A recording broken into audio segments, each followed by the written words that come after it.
हमारे सामने जब कोई अहंकारी व्यक्ति आ जाए तो उसका सामना कैसे करना चाहिए, ये बात हम बाली पुत्र अंगद से सीख सकते हैं। रामायण में सीता की खोज करते हुए श्री राम अपनी वानर सेना के साथ लंका पहुंच गए थे। श्री राम रावण से युद्ध टालना चाहते थे। इसके लिए उन्होंने एक अंतिम प्रयास और किया। श्री राम ने अंगद को दूत बनाकर रावण के पास भेजा ताकि रावण सीता को लौटा दे और युद्ध टल सके। लंका दरबार में अंगद पहुंचा तो एक वानर को देखकर रावण ने कहा कि तू कौन है। अंगद ने अपना नाम बताया और कहा कि मेरे पिता का नाम बाली है।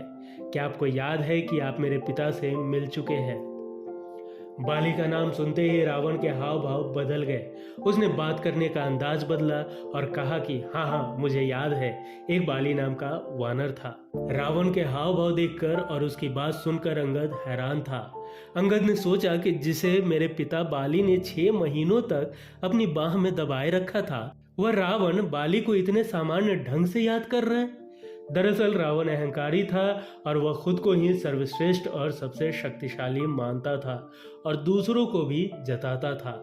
रावण ने अंगद से आगे कहा कि तू बाली जैसे शक्तिशाली वानर का बेटा है और राम की सेवा कर रहा है। रावण ढोंग कर रहा था और झूठ पर झूठ बोल रहा था। रावण ने अंगद से पूछा कि बता, तेरे पिता कहाँ है आजकल? रावण जानता था कि राम ने बाली का वध कर दिया है, फिर भी वह ढोंग कर रहा था। अंगद ने रावण से कहा कि अगर तुम्हें बाली की बहुत याद आ रही है तो कुछ दिन बाद तुम भी वहीं चले जाओगे जहां श्री राम ने बाली को भेजा है। इसके बाद अंगद ने रावण के दरबार में घोषणा कर दी कि अगर किसी ने उसका पैर हिला दिया तो श्री राम लौट जाएंगे।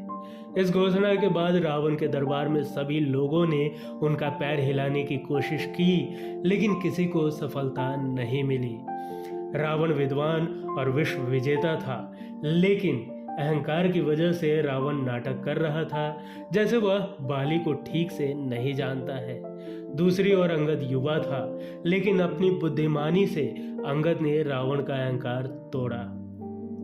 अंगद की इस कहानी से हमें सीख मिलती है कि अगर हमारे सामने कोई अहंकारी व्यक्ति आ जाए तो हमें तर्कों के साथ उसके सवालों का सटीक जवाब देना चाहिए। जब हम तर्कों के साथ सटीक जवाब देते हैं तो अहंकारी व्यक्ति हमारे सामने कुछ बोल नहीं पाता है। आज के किस्से में यहीं तक। अगर वीडियो पसंद आई हो तो इसे लाइक करें, चैनल को सब्सक्राइब करें। धन्यवाद।